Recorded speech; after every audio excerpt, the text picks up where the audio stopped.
Assalamualaikum warahmatullahi wabarakatuh. Salam hangat anak-anak sekalian. Di video kali ini, Ibu akan membahas mengenai lomba kerja peserta didik yang pertama. Setelah kalian menyimak video kali ini, kalian diharapkan dapat 1. Menentukan kedudukan titik, 2. Menentukan letak titik pada kuadran, ketiga, menentukan jarak titik terhadap garis sumbu. Sebelum kalian menentukan kedudukan suatu titik, di kegiatan pertama kalian akan dibekali terlebih dahulu bagaimana menentukan posisi objek pada bidang. Tampak di layar adalah sebuah potongan peta dari rumah Dana, di mana terdapat 8 buah kolom dan 5 buah baris. Manakah yang dimaksud kolom ini? Kolom pertama, kolom kedua, kolom ketiga, dan seterusnya. Sementara untuk baris adalah baris A, baris B, baris C, dan seterusnya. Posisi objek pada suatu bidang dapat dinyatakan dalam pasangan berurutan antara baris dengan kolom. Sebagai contoh, untuk posisi objek Mona. Mona berada pada kolom ke-7 dan baris ke-E, sehingga untuk Mona dituliskan sebagai 7E. Contoh selanjutnya untuk Danau. Danau berada di kolom ke-4 dan baris A, sehingga untuk posisi danau dituliskan sebagai 4A. Bagaimana dengan objek-objek yang menempati kotak lebih dari satu? Contoh sekolah, bank, dan rumah sakit. Ibu akan memberikan contoh untuk posisi sekolah. Sekolah dapat kita lihat berada di kolom pertama dengan baris C dan D, sehingga untuk penulisan posisi sekolah adalah 1C sampai dengan 1D. Silahkan kalian coba untuk menentukan posisi objek yang lainnya. Di kegiatan 2, kalian akan mempelajari bagaimana posisi titik pada bidang koordinat kartesius. Posisi titik pada bidang koordinat kartesius atau kita sebut sebagai koordinat titik dinyatakan dalam pasangan berurutan X, Y, di mana X adalah koordinat pada sumbu X atau sering disebut absis, dan Y adalah koordinat pada sumbu Y atau disebut ordinat. Sebagai contoh adalah titik A. Kita akan menentukan bagaimana koordinat titik A. Titik A menempati koordinat di sumbu X negatif 7 dan koordinat di sumbu Y 7. Sehingga koordinat titik A dituliskan dengan negatif 7,7. Kemudian titik E menempati koordinat pada sumbu X2 dan koordinat pada sumbu Y4. Sehingga koordinat titik E adalah 2,4. Contoh selanjutnya adalah titik D. Titik D menempati koordinat di sumbu X 0 dan koordinat di sumbu Y 2, sehingga koordinat titik D dituliskan sebagai 0,2. Contoh terakhir untuk titik H, koordinat titik X-nya berada di angka 4 dan untuk koordinat Y-nya berada di angka 0, sehingga untuk koordinat titik H dituliskan sebagai 4,0. Bagaimana jika pertanyaannya adalah titik manakah yang memiliki absis 3? Seperti yang kita ketahui, absis itu adalah nilai X. Sehingga titik yang nilai X-nya 3 adalah titik I. Nah, Kemudian untuk pertanyaan selanjutnya, bagaimana jika kamu diminta menentukan koordinat titik yang memiliki ordinat 2. Ordinat adalah Y. Jadi kita mencari titik yang nilai ordinatnya 2 atau nilai di sumbu Y-nya 2. Seperti yang kita ketahui, titik yang di sumbu Y-nya bernilai 2 adalah titik D dan titik G. Sehingga titik yang dimaksud adalah titik B dan titik G. Apabila kita perhatikan dari titik A sampai dengan titik M, terdapat dua buah titik yang kedudukannya tepat di sumbu X maupun di sumbu Y. Koordinat yang terletak pada sumbu X yaitu titik H, di mana titiknya 4,0, sementara titik yang berada tepat di sumbu Y adalah titik D, yaitu 0,2. Jika kita perhatikan, kedua garis ini, D dan H, memiliki ciri nilai absis atau ordinatnya sama dengan 0. Titik D, nilai X-nya 0. Pada gambar terletak pada sumbu Y. Sementara untuk titik H, nilai Y-nya 0 sehingga terletak tepat di sumbu X. Silahkan kalian kerjakan koordinat titik yang lainnya. Menentukan letak titik pada kuadran. Di kegiatan 3, kalian akan menentukan posisi titik pada kuadran. Apa itu kuadran? Silahkan simak penjelasan Ibu berikut ini.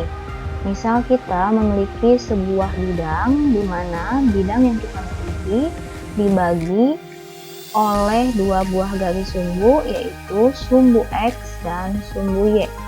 Pertama, sumbu X membagi bidang yang kita miliki menjadi dua bagian, yaitu bagian atas sumbu X dan bagian bawah sumbu X.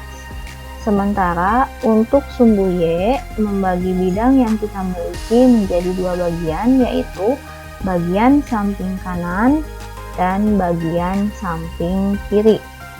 Sehingga wilayah yang kita miliki terbagi menjadi 4 bagian atau 4 daerah. Sesuai kesepakatan para ahli matematika internasional, keempat bagian tersebut dinamai kuadran, di mana kuadran pertama terletak di sebelah kanan atas atau dibatasi oleh sumbu X positif dan sumbu Y positif, disebut kuadran 1. Daerah yang dibatasi oleh sumbu X negatif dan sumbu Y positif disebut kuadran 2. Daerah yang dibatasi sumbu X negatif dan sumbu Y negatif disebut kuadran 3. Dan daerah terakhir yang dibatasi sumbu X positif dan sumbu Y negatif disebut kuadran keempat. Sehingga jika kita lihat, titik A terdapat pada kuadran pertama, titik C dan D terletak di kuadran kedua, titik E dan titik G terletak di kuadran ketiga, dan titik H terletak di kuadran keempat. Mengapa titik B dan titik F tidak masuk ke dalam kuadran 1, 4 maupun 3? Karena jika kita perhatikan, titik B terletak tepat pada garis sumbu X dan titik F terletak tepat pada garis sumbu Y. Sehingga tidak jelas apakah titik B masuk ke kuadran pertama maupun kuadran keempat. Begitu pula dengan titik F. Jadi titik B dan titik F tidak memiliki kuadran. Kemudian untuk ciri-ciri titik yang terletak di kuadran pertama, apabila kita perhatikan X dan Y-nya positif, untuk titik yang berada di kuadran kedua memiliki nilai X atau absis yang negatif dan ordinat yang positif. Untuk di kuadran ketiga, nilai X-nya negatif begitu pula dengan nilai Y-nya negatif. Sementara untuk titik yang berada di kuadran keempat, nilai X atau absisnya positif dan nilai Y atau ordinatnya negatif. Titik B dan titik F masing-masing memiliki nilai 0, di mana 0 bukan merupakan bilangan positif maupun bilangan negatif. Menentukan jarak titik terhadap garis sumbu. Di kegiatan keempat, kalian akan menentukan jarak titik terhadap sumbu X dan sumbu Y.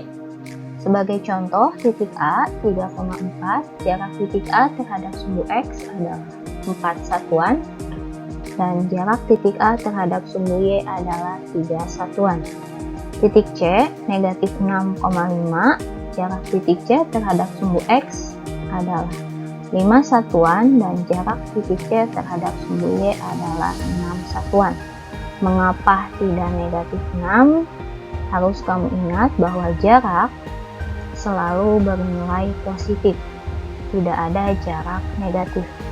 Bisa kamu perhatikan dari penggaris yang kamu miliki, dimulai dari 0, 1, 2, dan seterusnya.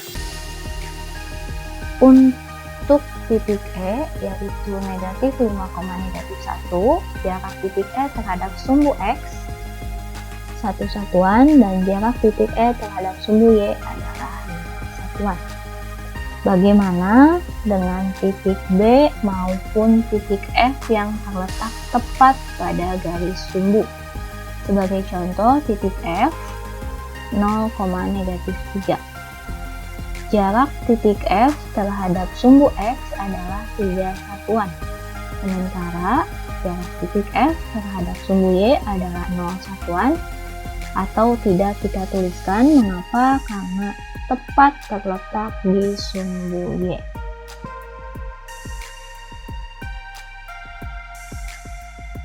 Untuk meningkatkan daya nalar dan daya ingatmu mengenai bagaimana menentukan jarak titik terhadap suatu garis sumbu, mari kita pecahkan permasalahan berikut bersama-sama. Gambarkanlah koordinat titik yang memiliki jarak 3 satuan terhadap sumbu X dan 5 satuan terhadap sumbu Y. Maka titik tersebut adalah ada 4 kemungkinan. Mengapa? Karena kita memiliki 4 buah kuadran. Kemudian titik-titik yang dimaksud adalah titik pertama, kedua, ketiga, dan keempat. Jika kita perhatikan, keempat titik tersebut memiliki jarak terhadap sumbu X 3 satuan, 3 satuan, 3 satuan, 3 satuan, dan jarak terhadap sumbu Y-nya 5 satuan, 5 satuan, 5 satuan, dan 5 satuan. Jika kita tuliskan koordinatnya adalah, misal yang pertama titik A 5,3, yang kedua B negatif 5,3, yang ketiga C negatif 5,3, dan yang keempat D 5,3. Jadi terdapat 4 buah titik yang dapat kita gambarkan. Jika soalnya kita tambahkan keterangannya dengan berada di atas sumbu X, maka titik yang dimaksud adalah titik A dan B. Nah, jika soal tersebut kita tambahkan kembali keterangannya, berada di atas sumbu X dan di sebelah kiri sumbu Y. Di atas sumbu X dan sebelah kiri sumbu Y, berarti titik yang dimaksud adalah titik B. Atau bahasa lainnya, berada di atas sumbu X dan sebelah kiri sumbu Y disebut sebagai kuadran kedua. Berarti titik B. Sekian penjelasan dari Ibu. Semoga kalian memahami materi hari ini. Silahkan kerjakan kembali lembar peserta didik yang kedua. Assalamualaikum warahmatullahi wabarakatuh.